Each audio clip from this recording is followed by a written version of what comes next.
अल्हम्दुलिल्लाहि रब्बिल आलमीन वल आक़िबतु लिल मुत्तक़ीन वस्सलातु वस्सलामु अला सय्यिदिल अंबिया'i वल मुरसलीन अम्मा बाद फ़अऊज़ु बिल्लाहि मिनश शैतानिर रजीम बिस्मिल्लाहिर रहमानिर रहीम।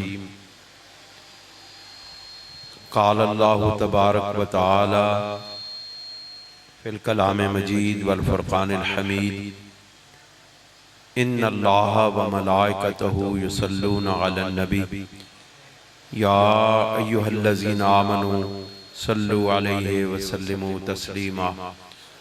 सब मिलकर पढ़ें अस्सलातु वस्सलामु अलैका या रसूल अल्लाह व अला आलिका व अस्हाबिका या हबीब अल्लाह।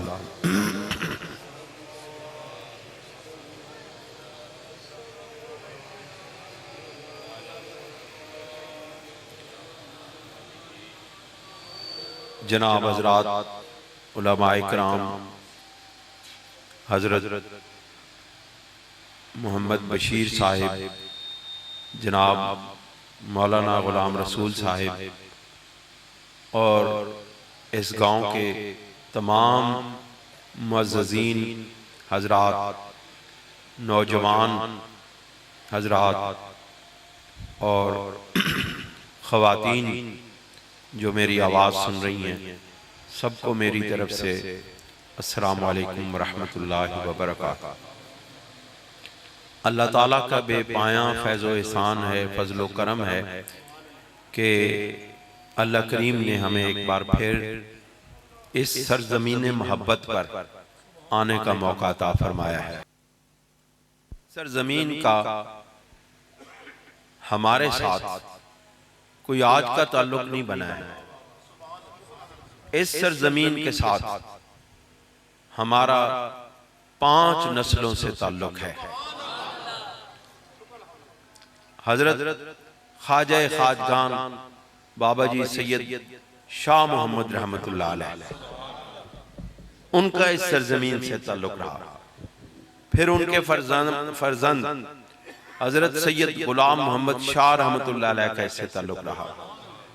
फिर उनके फर्जंद हजरत सैयद मोहम्मद सईद शाह का ताल्लुक रहा और उनके भाई हजरत सैयद महमूद शाह का ताल्लुक रहा और उनके भाई हजरत सैयद हसन शाह का ताल्लुक रहा और उनके चचाजाद भाई हजरत सैयद मोहम्मद अकबर शाह का ताल्लुक रहा और दीगर हजरात के साथ ताल्लुक रहने के बाद फिर मेरे वालिद गिरामी की बारी आई और हजरत सैयद मोहम्मद मसूद अल हसन शाह रहमतुल्लाह अलैह का इस सरजमीन के साथ वो ताल्लुक मजीद मजबूत हुआ, मजीद गहरा हुआ।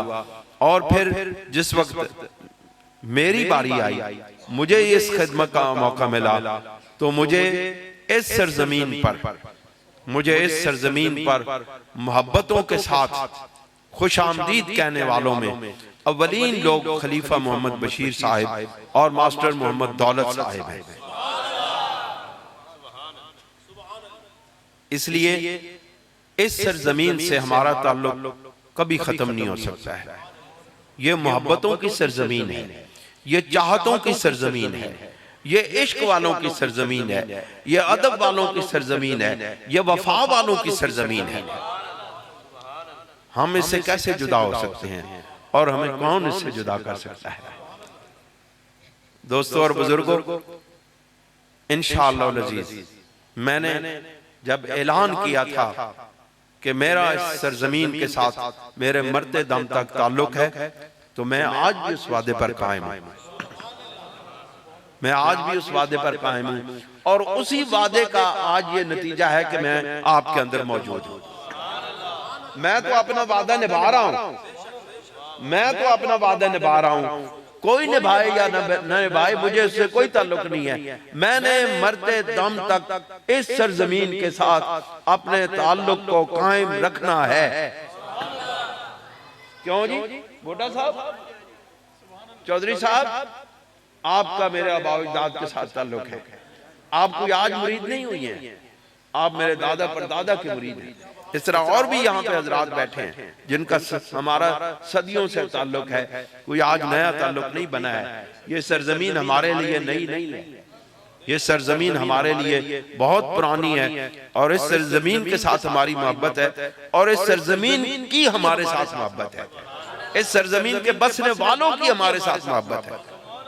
इसको हम कैसे भूल सकते हैं, इसको हम कैसे जुदा कर सकते हैं? कभी कभी इंसान के जिस्म के आज़ा भी उसके जिस्म से जुदा हुए। कभी इन उंगलियों को कोई अपने हाथों से जुदा कर सकता है? कोई नहीं कर सकता है। कभी अपनी आंखों को इस जिस्म से जुदा कर सकता है? कोई नहीं कर सकता है। आप मेरे दस्तो बाजू हैं, आप मेरी आंखें हैं, आप मेरा दिल है, आप मेरा कल्ब है, आप मेरा जिगर है, आप मेरे जिस्म का हिस्सा है। आपका और हमारे साथ जुदाई का मुमकिन नहीं है, इस बात का इम्कान ही नहीं।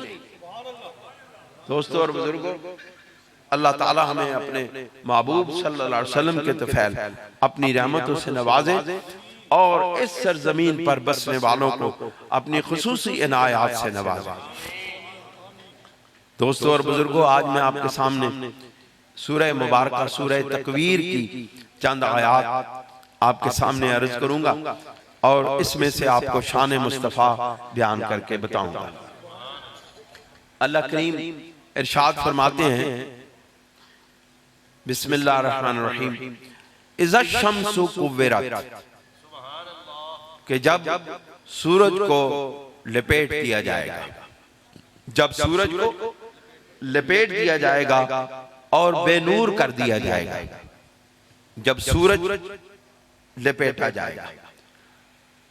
ये आयत जो है ये उस हौलनाकी को बयान करने वाली है जो इंसान की जिंदगी में, कई की जिंदगी में पहली बार आएगी और कईयों की जिंदगी में दूसरी बार आएगी। इंसान की जिंदगी की पहली हौलनाकी क्या है? उसकी पहली हौलनाकी मौत है। पहली हौलनाकी मौत है। मौत इंसान की जिंदगी को इस दुनिया से जुदा करने का नाम है। और ये सब जब कायनात अपनी इख्तिताम को पहुंचेगी, अल्लाह करीम उस मंजर को, उस हौलनाक मंजर को बयान कर रहे हैं और फरमा रहे हैं, इज़ा शम्सु कुव्विरत, ये सूरज जो है इसको बेनूर कर दिया जाएगा। अल्लाह करीम अपनी कुदरत से इस सूरज को बेनूर कर देंगे। वइज़न नुजूमुन कदरत, और सितारे झड़ जाएंगे, गिर पड़ेंगे, बिखर जाएंगे। ये क्या होगा? सूरज के बेनूर होने के बाद सितारे भी बेनूर हो जाएंगे, पूरा निजाम शमसी तबाह बर्बाद हो जाएगा। इस पूरे निजाम की बिसात लपेट दी जाएगी, सूरज बेनूर हो जाएगा, हर तरफ अंधेरा ही अंधेरा छा जाएगा। सूरज के बेनूर होने से सितारे भी गिर पड़ेंगे, सितारे भी बेनूर हो जाएंगे। सूफिया और मुफस्सिरीन किराम लिखते हैं कि सितारे इस तरह टूट के गिरेंगे जिस तरह मोती बिखर जाते हैं। जिस तरह मोती, इस तरह अपने हाथ से कोई मोती बिखेर देता है, इस तरह जब बिखर जाते हैं तो उसको कहते हैं कि सितारे टूट कर गिर जाएंगे। उसी कैफियत में, उसी सूरत में सितारे भी टूट के गिर जाएंगे। वइज़ल जिबाल सुय्यरत, और जब ये सारा निजाम जिंदगी, निजाम हयात, निजाम शमसी जब तबाह बर्बाद हो जाएगा तो क्या होगा? जमीन पर भी, ये तो आसमान की बात है, इज़ा शम्सु कुव्विरत व इज़न नुजूमुन कदरत, ये तो आसमान की हौलनाकियां होंगी। अब उसका नतीजा जमीन पर भी आएगा। व इज़ल जिबाल सुय्यरत, और पहाड़ गर्दो गुबार की सूरत में चलाए जाएंगे। पहाड़ पर जिस वक्त ये निजाम तबाह हो जाएगा, ये निजाम बिल्कुल खत्म हो जाएगा, तो उस वक्त इतने बड़े बड़े पहाड़ जो जमीन पर मेखों की सूरत में हैं, वो उनको क्या होगा?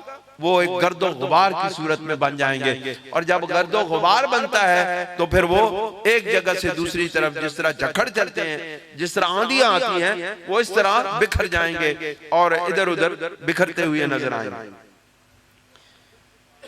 एक और निशानी ये होगी कि भाई इज़ल इशार उत्तिलत, और जब 10 माह की हामला ऊँटनियां बेमहार फिरती होंगी, उनको कोई पूछने वाला नहीं होगा, उनको कोई पकड़ने वाला नहीं होगा। क्यों? उस वक्त अब देखें, ये अरबों की सबसे बड़ी कमजोरी है कि ऊंट जिस वक्त दूध देने के करीब आता है, यानी उसका बच्चा पैदा होने के करीब होता है, तो वो उस वक्त वो अरबों को वो ऊंटनी बहुत प्यारी होती है, उसका वो बहुत ख्याल करते हैं, उसका वो खाने का, पीने का, उसके रहने सहने का बहुत ख्याल करते हैं, क्योंकि उसके बाद उनको एक ऊंट का बच्चा नसीब होने वाला होता है। अब इस दौर को वो याद करते हैं। अल्लाह रब्बुल इज्जत उसकी अहले ईमान की और उन अरबों की तवज्जो दिलाते हैं कि उस वक्त जिस वक्त तुम ऊंटों का इतना ख्याल करते हो, उस वक्त तुम्हें अपनी अपनी पड़े होगी, हर बंदा अपने अपने माहौल में, अपने अपने हालात में गिरफ्तार होगा, किसी को भी किसी चीज की खबर नहीं होगी। हत्ता कि जो लोग ऊंटों से मोहब्बत करने वाले हैं, उनको उस वक्त अपने ऊंट भी भूल जाएंगे। इसका मतलब यह है कि दूसरे नजर से अगर देखें तो सबसे करीबी ताल्लुक वाले चीजें, सबसे जिनके साथ कल्बी ताल्लुक कायम हो जाता है, वो भी खत्म हो जाएंगे, कल्बी ताल्लुक भी खत्म हो जाएंगे। वइज़ल वहूश हुशिरत, और जब वहशी जानवर जमा कर दिए जाएंगे। अब जब इतनी हौलनाकी होगी तो इतने बड़े बड़े जानवर, बड़े बड़े जो वहशी जानवर हैं, दरिंदे हैं और इस तरह के बड़े बड़े हैवी किस्म के जानवर हैं, उनको भी एक जगह पर जमा कर दिया जाएगा। अब वो जंगलों से निकल आएंगे, जंगल खत्म हो जाएंगे, पहाड़ खत्म हो जाएंगे, तो वो जानवर भी एक जगह पर इकट्ठे हो जाएंगे। वइज़ल नुफूस ज़ुव्विजत, और जब जानों को मिला दिया जाएगा, जब जानों को मिला दिया जाएगा, यानी इसके 2-3 मानी हैं। या तो रूह को जिस्म के साथ मिला दिया जाएगा, या अच्छे लोगों को अच्छे लोगों के साथ मिला दिया जाएगा, बुरे लोगों को बुरे लोगों के साथ मिला दिया जाएगा। इसका मतलब है कि वो चीज, वो मौका, वो वक्त हर चीज को अलग अलग कर देने वाला है। यहाँ दुनिया में अच्छे भी लोग मिले हुए हैं, बुरे लोग भी मिले हुए हैं, एक जगह पे रह रहे हैं, लेकिन कयामत की हौलनाकी सबको अलग अलग कर देगी। नेक लोग अलग चले जाएंगे, बुरे लोग अलग चले जाएंगे, वहां भी पहचान हो जाएगी कि नेक कौन है और बुरा कौन है। फिर वइज़ल मऊदत सुइलत, और जमीन में गाड़ी जाने वाली बच्चियों से पूछा जाएगा, बेअय्यि ज़ंबिन कुतिलत, कि तुमको किस गुनाह में मारा गया है। अरबों का ये रिवाज था कि वो अपनी बच्चियों को पैदा होने के बाद अपने लिए आर समझते थे। वो ये समझते थे कि अब हमारे लिए इज्जत का मामला बन गया है। जाहिलियत का दौर था, बेटियों को वो अपने लिए आर समझते थे कि बेटियां जवान होंगी, इनकी शादी करेंगे, जब शादी होगी तो इनके मसाइल होंगे, हमारी इज्जत दूसरों के हाथ में चली जाएगी और वो हमारे लिए तकलीफ का बायस बनेंगे। अब इस ज़हनियत को आप अंदाजा लगाएं कितनी खतरनाक ज़हनियत है। और क्या होगा फिर, वो क्या करते थे, जब बच्ची 6-7 साल की हो जाती थी, बड़ी हो जाती थी, उसकी मां को कहते थे कि इसको बना संवार दो, इसको नए कपड़े पहनाओ, इसको जेवरात पहनाओ, इसको संवार दो। फिर वो उसको लेकर चलता था, किसी जंगल में जाके गड्ढा खोदता था या उसने पहले खोदा होता था, और उस बच्ची को वो कहता था कि है मेरी बेटी, इसमें झांक के देखो कि क्या है।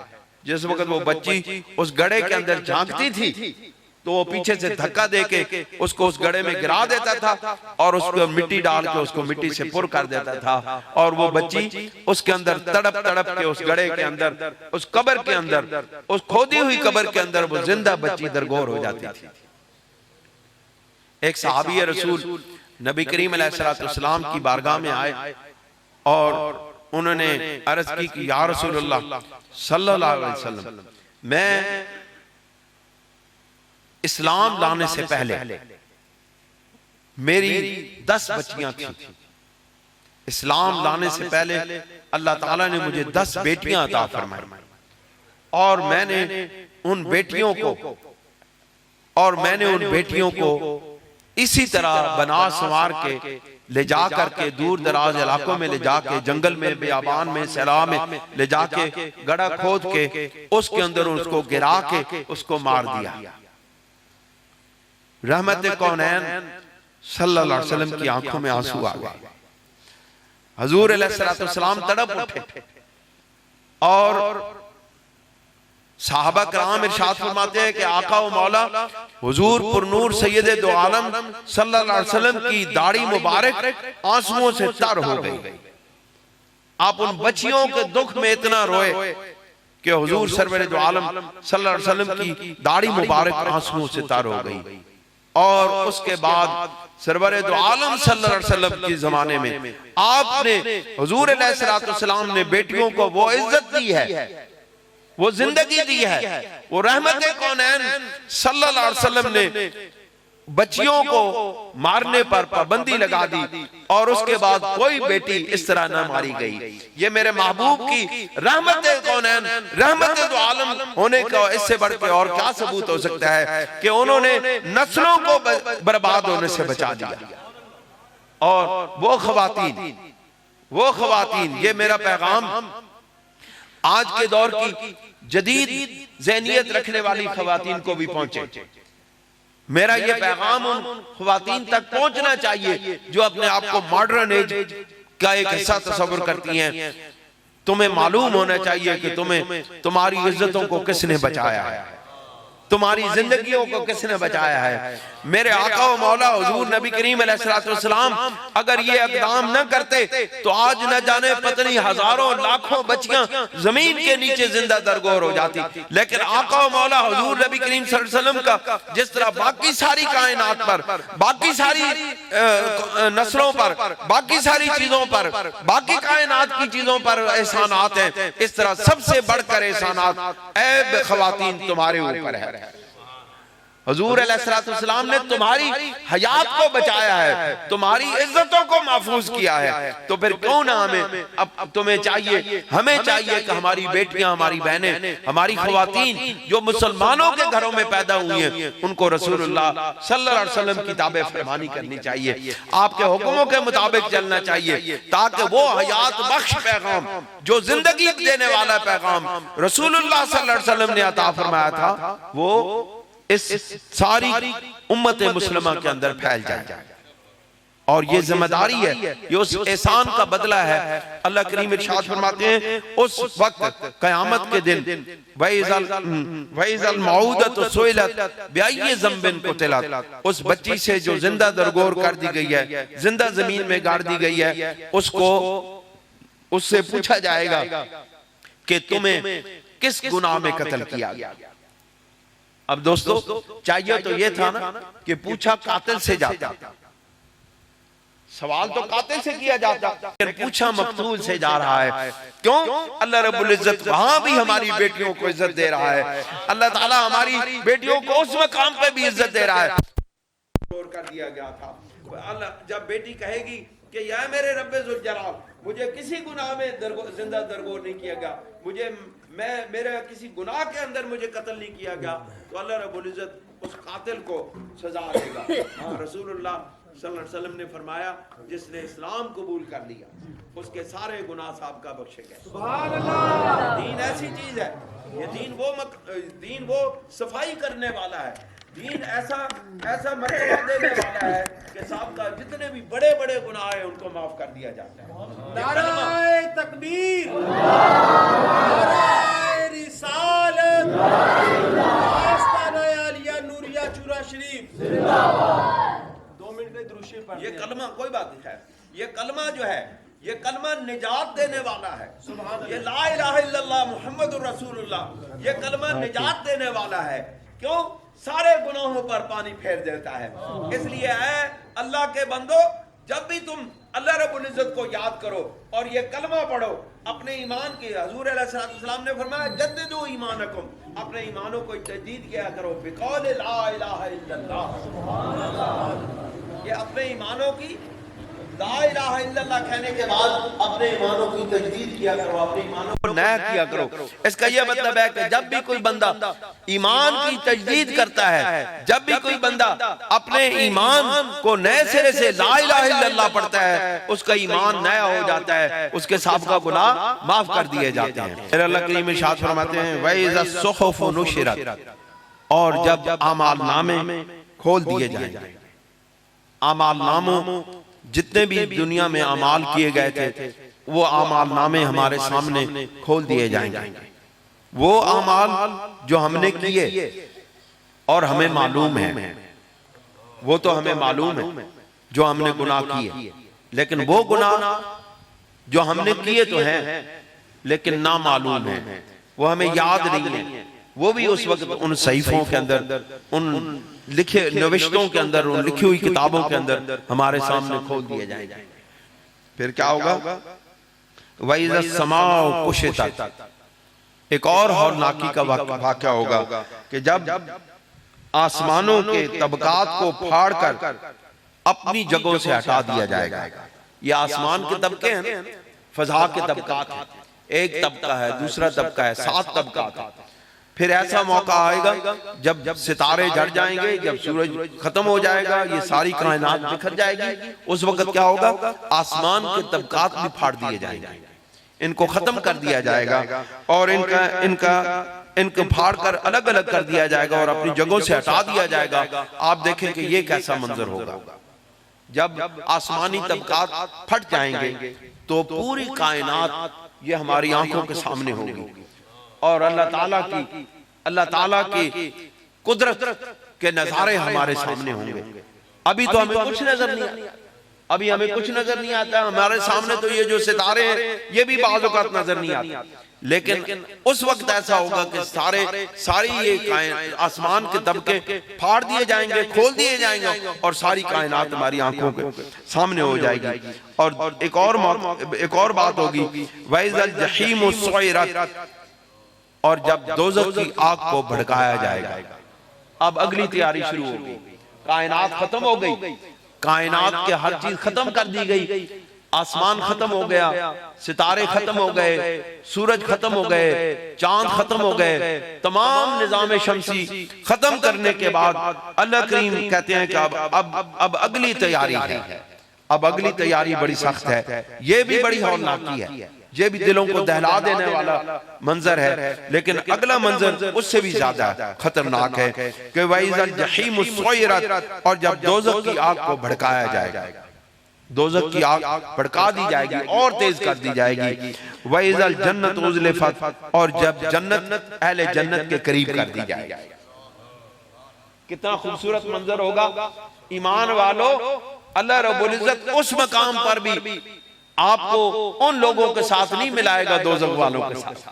अल्लाह रब्बुल इज्जत उस मकाम पर भी आपको जन्नतियों को अलग कर देगा, दोज़खियों को अलग कर देगा।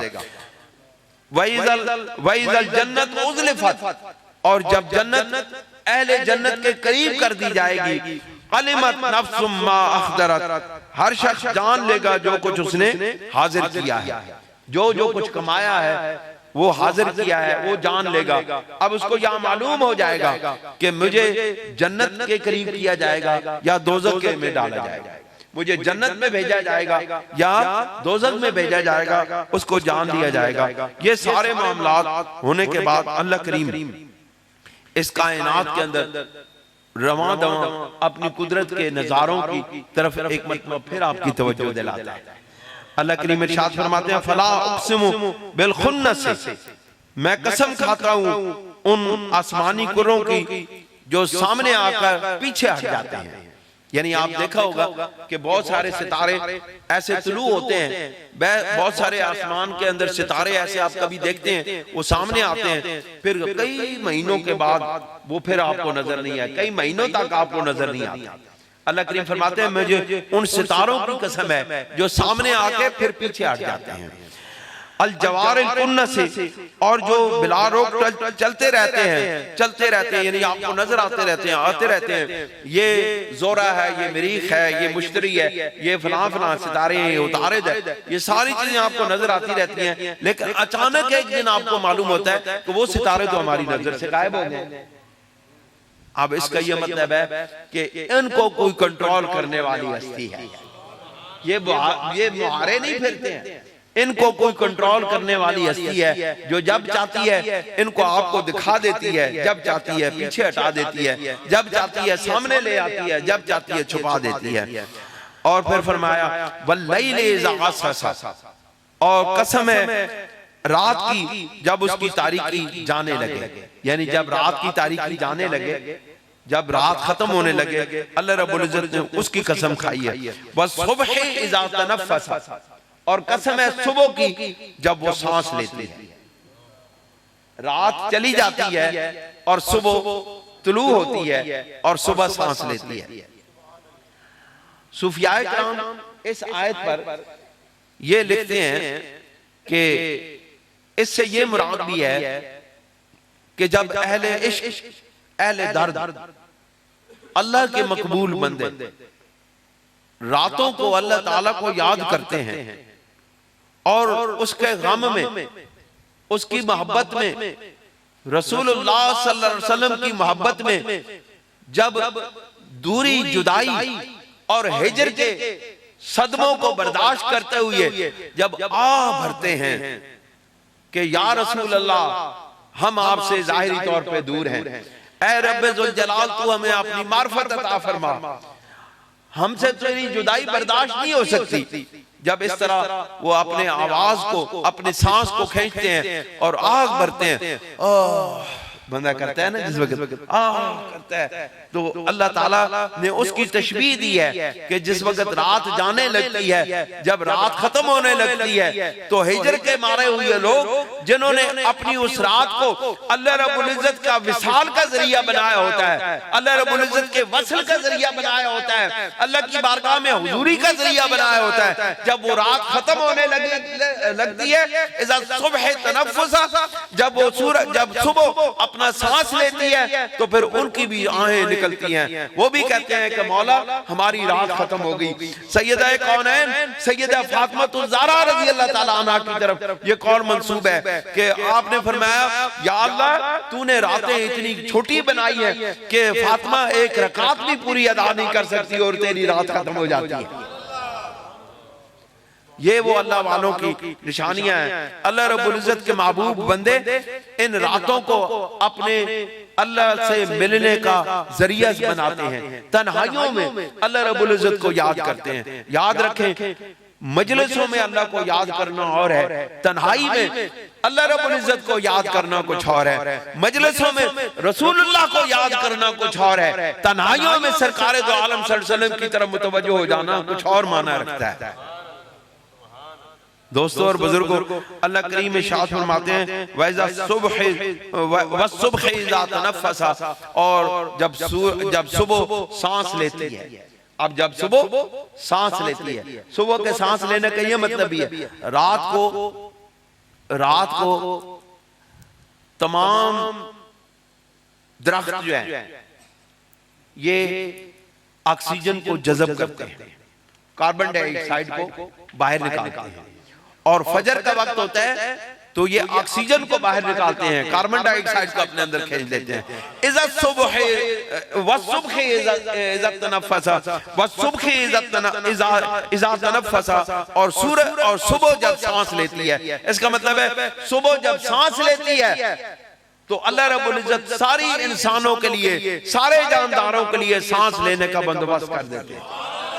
अगर ये सुबह तुलू न होती, अगर ये सुबह तुलू न होती तो ये ऑक्सीजन आपको न मिलती, पता नहीं कितनी जानें मर जाती, कितनी बर्बाद हो जाती, क्या क्या इस जमीन पर हौलनाकियां पैदा हो जाती। अल्लाह करीम इसलिए इस अजाइब आलम की कसम खाते हैं, कहते हैं वस्सुबह इज़ा तनफ़्फ़सा, और कसम है सुबह की जब वो सांस लेती है और जब वो उसकी रोशनी आने लगती है। इन्नहु लक़ौलु रसूलिन करीम। अब अल्लाह ताला इतनी हौलनाकियों के बाद इतनी शिद्दतों के बाद, कयामत की उस दिल दहला देने वाले मंजर के बाद और जन्नत दोज़ख के उन तमाम मामलात को सामने रखने के बाद अल्लाह रब्बुल इज्जत उम्मीद दिलाता है। अल्लाह रब्बुल इज्जत आपके सामने अपने इस कायनात में सबसे बड़े सहारे की तरफ आपकी तवज्जो दिलाता है। अल्लाह करीम इरशाद फरमाते हैं, इन्नहु लक़ौलु रसूलिन करीम, बेशक ये रसूल करीम का कौल है, ये बेशक ये रसूल करीम का कलाम है, बेशक ये रसूल करीम का कौल है। यानी कि ये कुरान जो बड़ी इज्जत और बुजुर्गी वाले रसूल ने पढ़ा है, ये वो कलाम है जो रसूलुल्लाह ने, जो इज्जत और बुजुर्गी वाले रसूल ने पढ़ा है। अब इससे मुफस्सिरीन ये बात याद रखें, मुफस्सिरीन किराम ने इसके दो मानी लिए। एक माना है रसूल करीम का हजरत जिब्राइल अलैहिस्सलाम, और मशहूर कौल यही है कि इससे मुराद हजरत जिब्राइल अलैहिस्सलाम है। और फरमाया ज़ी कुव्वतिन इंद ज़िल अर्श मकीन, और वो मकीन के और वो अर्श के मालिक के नजदीक बड़ी कुव्वतों वाला है, और वो अर्श के मालिक के नजदीक बड़ी कुव्वतों वाले हैं, यानी हजरत जिब्राइल अलैहिस्सलाम। फिर फरमाया मुताइन सम्मा अमीन, उनकी इताअत की जाती है और वो अमानत वाले हैं और वो अमीन हैं। अब यहां पर यह बात मैं आपके सामने रखना चाहता हूं कि यह मुफस्सिरीन किराम की राय है।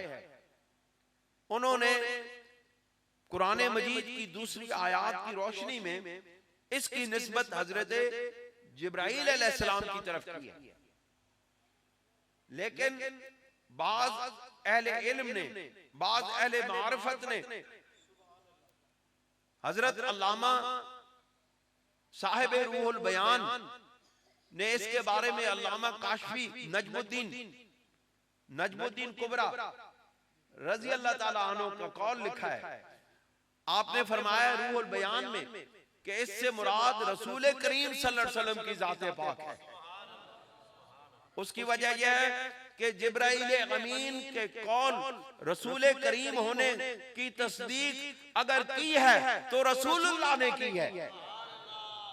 रसूलुल्लाह की तस्दीक पर हजरत जिब्राइल अमीन अलैहिस्सलाम के जानतदार होने पर, अमानतदार होने पर, रसूल करीम होने पर तस्दीक जो साबित की है वो रसूलुल्लाह सल्लल्लाहु अलैहि वसल्लम की जात की वजह से है।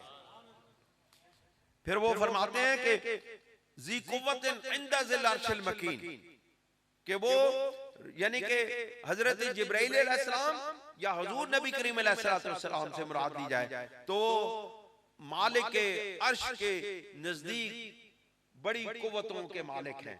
तबलीग दीन के हवाले से, इशाअत दीन के हवाले से अल्लाह रब्बुल इज्जत ने उनको बड़ी जुर्रत से नवाजा है, बड़ी कुव्वत से नवाजा है। रसूलुल्लाह सल्लल्लाहु अलैहि वसल्लम दावत और तबलीग के अंदर बड़ी ईमानी कुव्वत के साथ लोगों के सामने आए। आप देखें सरकारे दो आलम सल्लल्लाहु अलैहि वसल्लम ने जब तन्हा मक्का की वादियों में मुशरिकीन के दरमियान खड़े होकर के अल्लाह रब्बुल इज्जत की वादानियत की गवाही दी थी, तो उस वक्त रसूलुल्लाह सल्लल्लाहु अलैहि वसल्लम से बढ़कर कुव्वत वाला और कोई भी नहीं था, क्योंकि तन्हा खड़ा होना बड़ी अजीब बात है। अकेला खड़ा होना, अकेले खड़े होकर के अल्लाह रब्बुल इज्जत की वादानियत की, अल्लाह रब्बुल इज्जत की शहादत देना, ये कोई मामूली बात नहीं है। मजमों के अंदर लोगों के साथ मिलके तो हक की बात कह देना बड़ा आसान है, लेकिन तन्हा लोगों के अंदर खड़ा होकर अल्लाह ताला की वादानियत की गवाही देना ये बहुत मुश्किल काम है। मुताइन सम्मा अमीन, उनकी इताअत की जाती है और वो अमानत वाले हैं, अमीन हैं। अब इताअत किसकी की जाती है? हजरत जिब्राइल अलैहिस्सलाम की इताअत की जाती है आसमानों में, लेकिन उनकी इताअत अल्लाह की इताअत नहीं है, रसूलुल्लाह की इताअत अल्लाह की इताअत है। मुताइन क्यों? हजरत जिब्राइल अलैहिस्सलाम की इताअत को अल्लाह रब्बुल इज्जत ने अपनी इताअत नहीं कहा। क्यों? फरिश्तों की इताअत अल्लाह रब्बुल इज्जत के हुक्म के तहत है, बंदों की इताअत अपनी मर्जी से है, जिसका चाहे इताअत करे, जिसका चाहे इताअत न करे। और हुजूर अलैहिस्सलाम की इताअत का ये शान है कि अल्लाह रब्बुल इज्जत ने रसूलुल्लाह की इताअत को अपनी इताअत का, मन युति रसूल फक़द अता अल्लाह, जिसने रसूल की इताअत की, जिसने इस रसूल की इताअत की, गोया उसने अल्लाह की इताअत की। इसका मतलब है कि इताअत जो की जाती है, इताअत होती वो है जो अपनी मर्जी से की जाए, इताअत होती वो है जो अपनी मर्जी से की जाए। और रसूलुल्लाह की इताअत को अल्लाह रब्बुल इज्जत ने अपनी इताअत करार दिया है।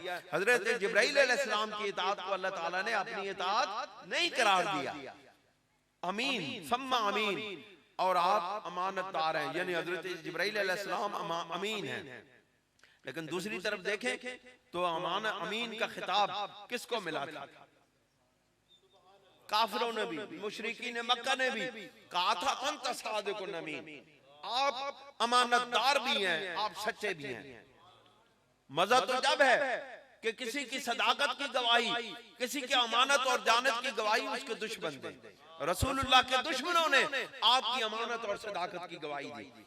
दोस्तों और बुजुर्गों, लोगों ने सारे इल्जामात हजरत रसूल करीम सल्लल्लाहु अलैहि वसल्लम पर लगाए, हर तरह के इल्जामात लगाए, हर तरह के इल्जामात लगा के आपकी शख्सियत को मुतासर करने की कोशिश की, ताकि इल्जामात लगाए जाए, आपको बदयानत साबित किया जाए, आपकी जानतदारी पर शक किया जाए, आपके किरदार पर इल्जामात लगाए जाए, ताकि लोग आपसे मुतनफ्फिर हो जाएं, लोग आपसे दूर हो जाएं। लेकिन सारे इल्जामात लगाने के बावजूद वो अगर इल्जाम न लगा सके तो मुस्तफा की अमानत पर इल्जाम न लगा सके, वो अगर इल्जाम न लगा सके तो मुस्तफा की सदाकत पर इल्जाम न लगा सके। मुताइन फम्मा अमीन, फिर फरमाया वमा साहिबुकुम बिमजनून, ऐ लोगो तुम्हारे साहिब मजनून नहीं हैं, तुम्हारे साहिब मजनून नहीं है, जिनकी तुम इताअत करते हो वो मजनून नहीं है, वो साहिब अकल हैं, वो साहिब फिरासत हैं, वो साहिब इल्म हैं, उनकी इल्म और फिरासत की अजमत का सारा जमाना गवाह है। वमा साहिबुकुम बेमजनून, ऐ लोगो ये तुम्हें अपनी सोबत से नवाजने वाले मोहम्मद मुस्तफा, जिनकी सोबत में तुम बैठते हो, ये साहिबाने अकल हैं, साहिब जुनून नहीं हैं, दीवाने नहीं हैं, और जो हक होता है वही बताते हैं। फरमाया वलक़द राअहु बिल उफ़ुक़िल मुबीन, और तहकीक उन्होंने उसको उफ़ुक़े मुबीन पर देखा, उफ़ुक़े मुबीन पर देखा। किसको देखा? हजरत जिब्राइल अलैहिस्सलाम को देखा। हजरत जिब्राइल अलैहिस्सलाम को रसूलुल्लाह सल्लल्लाहु अलैहि वसल्लम ने अपनी असली हालत में देखा। लेकिन इसके दूसरे माना है कि रसूलुल्लाह सल्लल्लाहु अलैहि वसल्लम का हजरत जिब्राइल अलैहिस्सलाम को देखना कोई बड़ा माना नहीं, कोई है बड़ी बात। जिब्राइल अलैहिस्सलाम तो रसूलुल्लाह के खादिम को मखदूम का देखना कोई बड़ी बात नहीं होती। मखदूम का खादिम को देखना बड़ी बात है। क्यों जी?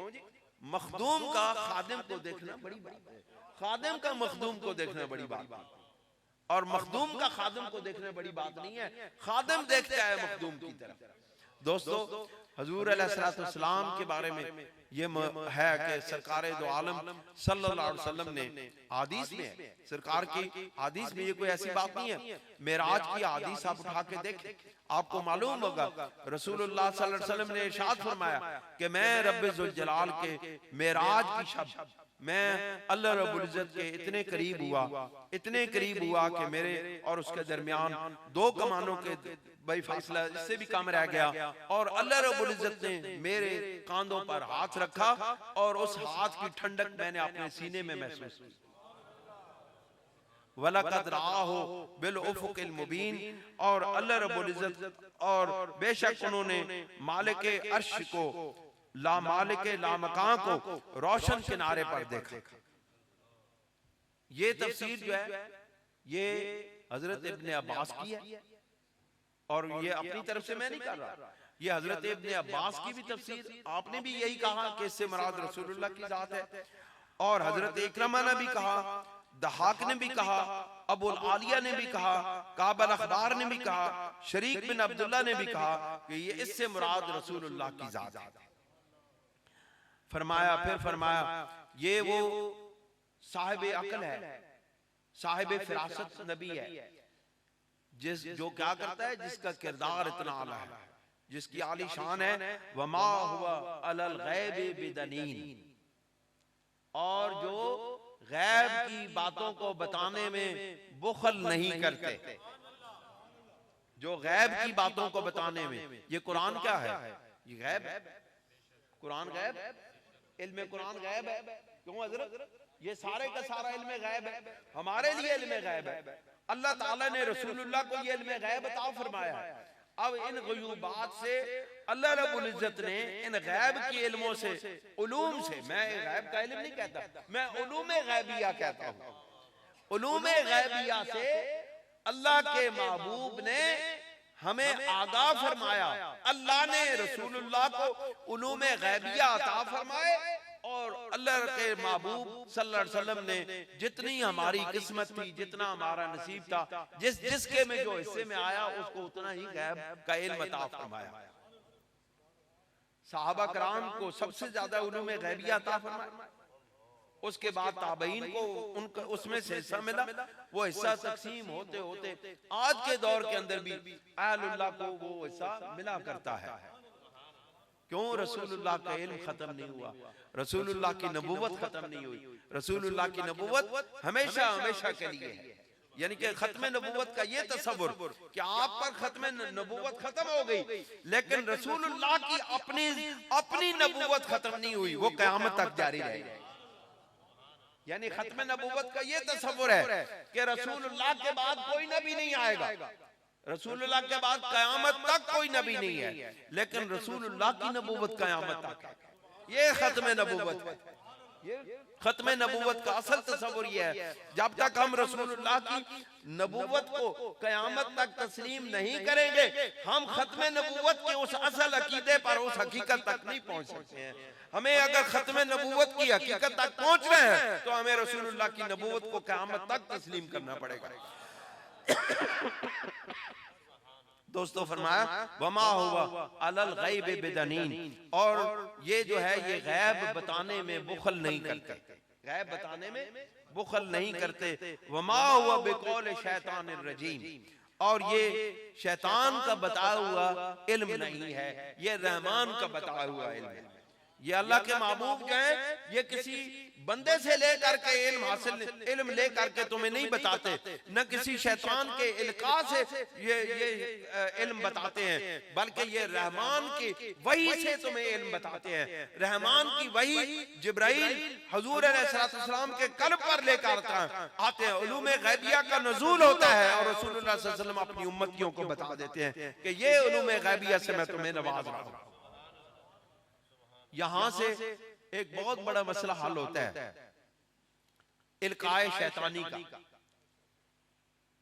कुछ लोगों ने इस पर बड़ी लहदे की है और इसको वाक़या ग़रानीक से ताबीर करते हैं।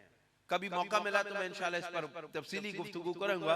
वाक़या ग़रानीक क्या है? मुख्तसर ये बता देता हूं कि रसूलुल्लाह सल्लल्लाहु अलैहि वसल्लम पर वही नाजिल हुई, आपने उस वही को बयान फरमाया, लेकिन उस आप अलैहिस्सलाम की वही को समाअत करने में यह बड़ा नाजुक मसला है कि वही के अंदर शैतान ने इल्का नहीं किया, बल्कि वही को सुनने में, समाअत करने में शैतान ने लोगों के कानों में इल्का किया। यह फर्क है। रसूलुल्लाह के कलाम में शैतान इल्का नहीं कर सकता, कलाम इलाही में, वही इलाही में शैतान अपनी मुदाखलत नहीं कर सकता, लेकिन सुनने के अंदर जब लोगों की समाअत की बारी आती है तो अपने नफ्स की पाकीज़गी और नफ्स के लिहाज से शैतान अपनी बात को डाल सकता है, लेकिन वो वही इलाही में मुदाखलत नहीं होती, वो लोगों की समाअत के अंदर मुदाखलत होती है। तो अल्लाह ताला ने ये फरमा के वमा हुआ बिकौल शैतानिर रजीम, कि ये शैतान रजीम का कलाम नहीं है। इसका मतलब है कि शैतान हुजूर अलैहिस्सलाम के कलाम में अपनी मुदाखलत नहीं कर सकता। सरकारे दो आलम सल्लल्लाहु अलैहि वसल्लम की इस वही इलाही में शैतान मुदाखलत नहीं कर सकता। हुजूर नबी करीम सल्लल्लाहु अलैहि वसल्लम की हदीसे पाक में शैतान मुदाखलत नहीं कर सकता। लोगों, अल्लाह के महबूब का यह मकाम और मर्तबा है कि जिसका कलाम भी पाक है, जिसका हर बात पाक है, जिसका इल्म भी पाक है, जिसका जान भी पाक है, जिसका ईमान भी पाक है, वो हमारे आका और मौला हुजूर नबी करीम सल्लल्लाहु अलैहि वसल्लम की जाते पाक है। फरमाया कि जब शैतान मुदाखलत नहीं कर सकता तो फ़अैन तज़हबून, तुम कहां जाते हो, तुम जा भी कहां सकते हो, तुम रसूलुल्लाह की बारगाह से निकल के कहां जा सकते हो। फ़अैन तज़हबून, तुम जाते किधर हो, तुम्हारी अक्लें मारी गई हैं, तुम रसूलुल्लाह की बात, तुम ये समझते हो कि हम रसूलुल्लाह से निकल के भाग के आपकी महफिल से निकल के हम फलाह पा जाएंगे। फ़अैन तज़हबून, तुम जाते कहां हो, तुम भाग के जा भी कहां सकते हो, तुम हुजूर अलैहिस्सलातु वस्सलाम की बारगाह से निकल के जा भी कहां सकते हो, किधर चले जा रहे हो। तुम अपनी अक्लों को आवाज दो कि तुम अपनी अक्लों को सोचो कि तुम रसूलुल्लाह की बारगाह से अलग होकर किधर जा रहे हो। इन हुवा इल्ला ज़िक्रुल लिल आलमीन। फिर अल्लाह करीम कुरान मजीद की अहमियत और इज्जत और वकार के बारे में इरशाद फरमाते हैं, इन हुवा इल्ला ज़िक्रुल लिल आलमीन, बेशक ये तमाम आलमों के तरफ से तमाम जहानों के लिए नसीहत है। ये कुरान मजीद तमाम जहानों के लिए नसीहत है। लिमन शाअ मिनकुम अन यस्तकीम, तुम में से जिस शख्स के लिए भी इस चश्मे हिदायत से हिदायत मुयस्सर आ सकती है, जो सीधी राह पर चलना चाहे, उस शख्स को इस चश्मा हिदायत से, इस कुरान मजीद से हिदायत उस शख्स को नसीब हो सकती है जो सीधी राह पर चलना चाहे। लिमन शाअ मिनकुम अन यस्तकीम, कि इस कुरान मजीद से सिर्फ वही हिदायत पा सकता है जो सीधी राह पर चलना चाहे।